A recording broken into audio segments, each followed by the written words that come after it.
ఉన్నట్టయితే అతి తక్కువ ధరకి ఆయన కబ్జా చేశాడు. అప్పుడు కొండమీన రోడ్డు గుర్తుకొచ్చింది.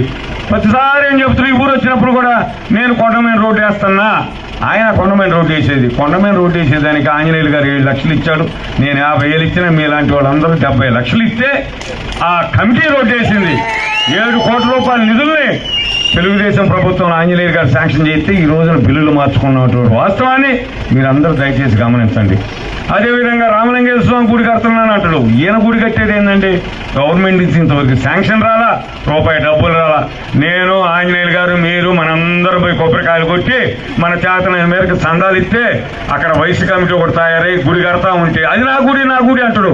వదిలిపాడు కానీ నీ గుడి ఎక్కడుందా ఆడా? మరి మేమందరం ఎందుకు చందాలు ఇచ్చినాం? వాటర్ స్కీమ్ ఉంది. నేను ఎమ్మెల్యేగా ఉన్నప్పుడు 2 స్కీములు తీసుకొచ్చా. ఆంజనేయులు గారు ఎమ్మెల్యే అయ్యాక 159 కోట్లు వెంకయ్య నాయుడు గారి దగ్గర పోయి తీసుకొస్తే ఇంతవరకు ఖర్చు పెట్టలా.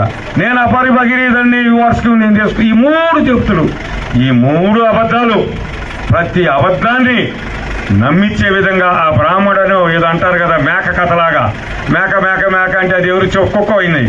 ఈయన కూడా ప్రతి సందర్భంలో నేను గుడి కట్టాను, నేను ఘాట్ రోడ్డు వేశాను, నేను నీళ్లు తెచ్చాను అంటాడు. ఎక్కడండి నీళ్లు తెచ్చింది?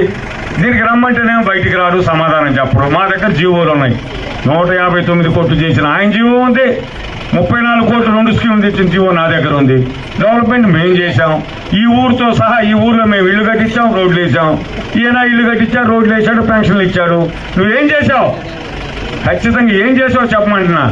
రైతు భరోసా కేంద్రం ఇది ఈనాడు మోడీ గారు మనతో కలిసినటువంటి మోడీ గారు కేంద్ర ప్రభుత్వం ఇచ్చినటువంటి నీళ్లు లిఫ్ట్ ఇరిగేషన్ స్కీములు మన హయాంలో తీసుకొచ్చాం.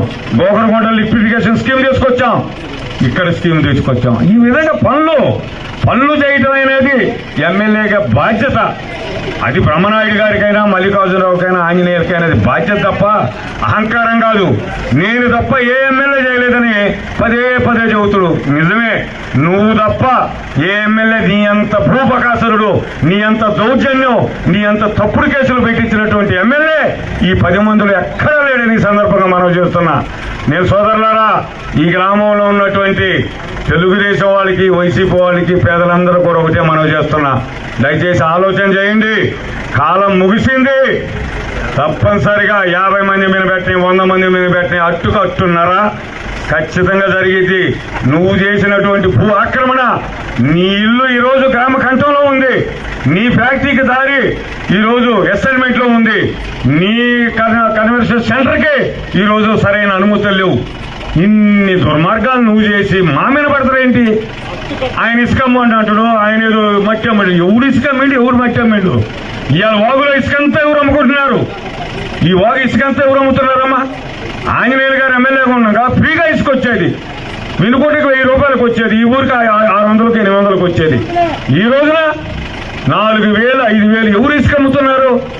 ఎవరు క్వారీలు అమ్ముకుంటున్నారు? నిన్న పువ్వాడ కాడికి పోతే ఆ ఎస్సీలు కళ్ళ మీద నీళ్ళు పెట్టారు.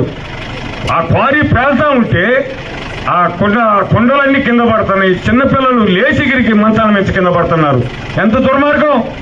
నీ బినామీ అది, నీ పేరు రిజిస్ట్రేషన్ చేసుకొని నీ బినామీ నువ్వు చేస్తున్నావు. ఇవన్నీ మీద కూడా రేపు తెలుగుదేశం ప్రభుత్వం రంగంలోనే పువ్వాడ క్వారీ సంగతి తెలుస్తాం, దోకం ఇక్కడ ఉమ్మడాల క్వారీ సంగతి కూడా తెలుస్తామని మేము మనవి చేస్తున్నా.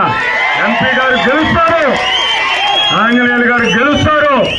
ఎవరైనా నేను ఒకటే మనం చేస్తున్నా, అహంకారం మంచిది కాదు.